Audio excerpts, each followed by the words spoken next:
Halife Zahn Tavuk, başı tıkkı. Sağ ol Cemcan.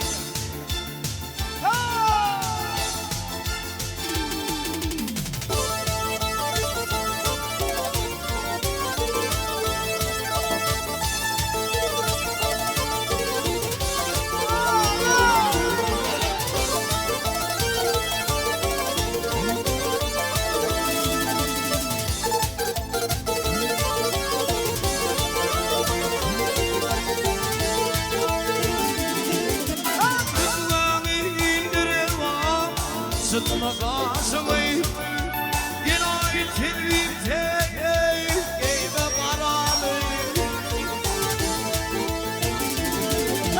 Kumay ana gülümdün Dökme yaşını Yine telvimde Geybe paramı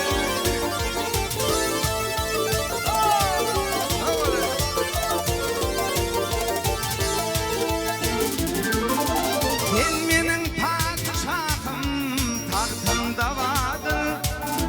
Bana giymek benim bahtımda vardır. Hey kırmızı giyay telvim o vaktımda vardır. Gelay telvim tenge inme bani. Hey kırmızı giyay telvim o vaktımda vardır. Gelay telvim tenge inme bani.